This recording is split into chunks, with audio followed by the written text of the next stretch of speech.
Assalamualaikum warahmatullahi wabarakatuh. Kami dari kelompok 4 ingin mempresentasikan hasil diskusi kelompok kami, yaitu tentang laporan keuangan yang diampu oleh Ibu dosen Evi Dwi Kartikasari, SAMAK. Perkenalkan, nama saya Nadia Eka Latifa dan teman-teman saya.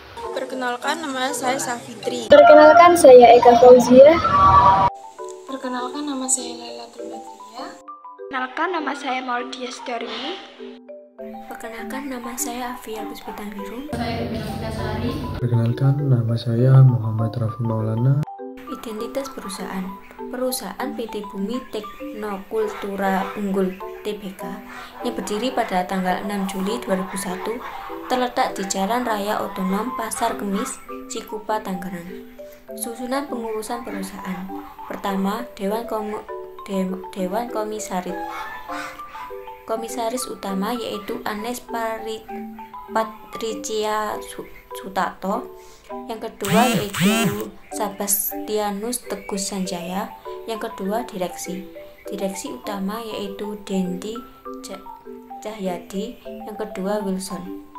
Susunan komite audit perusahaan pada 31 Maret 2022 dan 31 Desember 2021. Ketua yaitu Sebastianus Teguh Sanjaya. Anggota 1 Joshua Hutapa. Yang kedua Rahmat Irwan. Kemudian status perusahaan. Perusahaan terbuka telah terdaftar di BEI dan sahamnya dapat diperdagangkan oleh publik. Selanjutnya yaitu entitas anak. Yang pertama PT Golden Harvest Cocoa. Yang kedua Golden Harvest Cocoa PT Ltd. Selanjutnya jenis usaha yaitu bioteknologi pertanian, pengelolaan hutan, industri hutan tanaman dan perdagangan. Jumlah tenaga kerja pada 2022 tanggal 31 Maret ada 291 karyawan. Nah, sedangkan pada tahun 2021 karyawannya ada 295. Laporan keuangan yang dianalisis ada dua, yakni yang pertama ada laporan posisi keuangan konsolidan dan yang kedua ada laporan laba rugi dan penghasilan komprehensif lain konsolidasian. Caron ratio. Perusahaan memiliki aset lancar yang hanya 61,4% dari liabilitas jangka pendeknya yang menunjukkan potensi masalah likuiditas. Idealnya rasio ini lebih dari 1. Dengan rumus CR sama dengan aktiva lancar dibagi hutang lancar dikali 100%. 101 miliar 360 904,60 dibagi 165 miliar 127 949 154 dikali 100% dengan hasil 0,6138 atau 61,38%. Quick ratio. Rasio ini jauh di bawah standar, menunjukkan kesulitan perusahaan dalam memenuhi kewajiban jangka pendek tanpa mengandalkan persediaan. QR aktiva lancar dikurangi persediaan dibagi hutang lancar 101 miliar 360 948 dikurangi 44 miliar 430 542 67 dibagi 163 127 848 154 dengan hasil 0,34 atau 34,4%. Ketiga yaitu debt ratio. Sebagian besar aset perusahaan dibiayai dengan utang yang menunjukkan tingkat leverage yang tinggi dan risiko finansial, yaitu sama dengan total hutang dibagi total aktiva sama dengan 2.260 miliar 826 juta 95.127 dibagi 4.163 miliar 212 juta 543.687 dan hasilnya 0,5430484 atau 0,543. Kemudian yang keempat average collection period,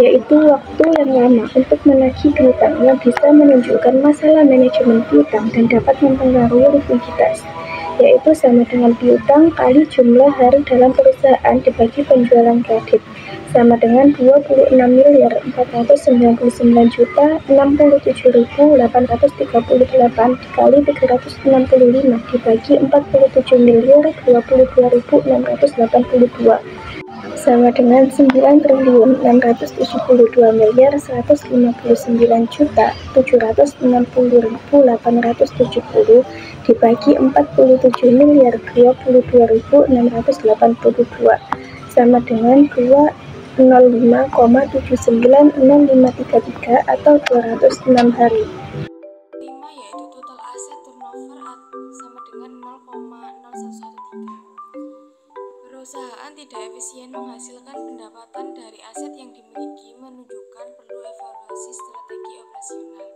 yaitu pendapatan dibagi total aset sama dengan 47.022.682 dibagi 4.192.543.543.687 sama dengan 0,0113 atau sama dengan 1,13%.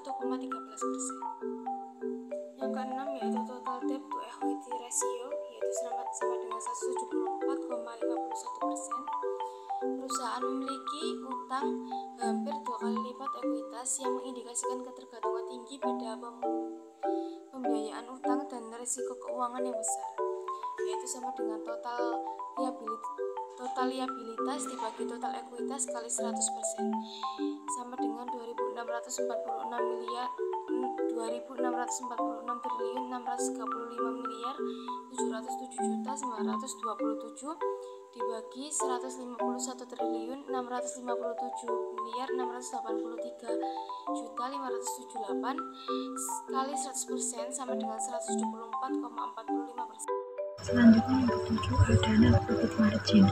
Perusahaan mengalami kerugian besar dibandingkan dengan pendapatannya yang menunjukkan masalah serius pada profitabilitas dan kinerja operasional. Rumusnya adalah laba bersih dibagi penjualan dikali 100%.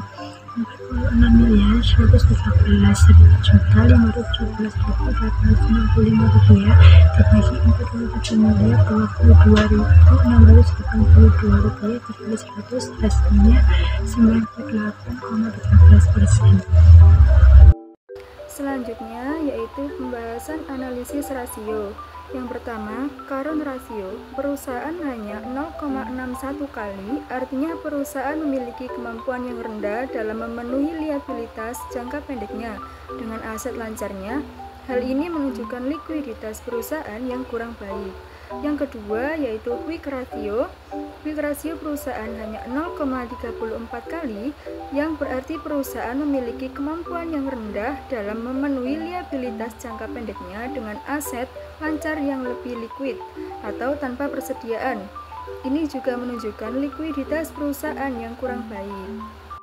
Debt ratio. Debt ratio merupakan perusahaan sebesar 0,614 kali, artinya 61,4% dari total aset perusahaan dibiayai oleh utang. Ini menunjukkan perusahaan memiliki leverage yang cukup tinggi. Selanjutnya, average collection period. Rata-rata periode penagihan piutang perusahaan adalah 206 hari, lebih lama dibandingkan 1 tahun. Hal ini mengindikasi bahwa perusahaan memiliki masalah dalam hal penagihan piutang. Selanjutnya yaitu ada total asset turnover. Perputaran total aset perusahaan hanya 0,0113 kali, yang artinya perusahaan kurang efisien dalam memanfaatkan asetnya untuk menghasilkan penjualan. Yang kedua ada total debt to equity ratio. Total debt to equity ratio ini perusahaan sebesar 1,745 kali, yang artinya menunjukkan struktur permodalan perusahaan lebih didominasi oleh utang dibandingkan ekuitas. Selanjutnya ada net profit margin. Margin laba bersih perusahaan adalah negatif 98,11%, yang artinya menunjukkan perusahaan mengalami kerugian bersih. Sekian dari presentasi kami akhiri. Wassalamualaikum warahmatullahi wabarakatuh.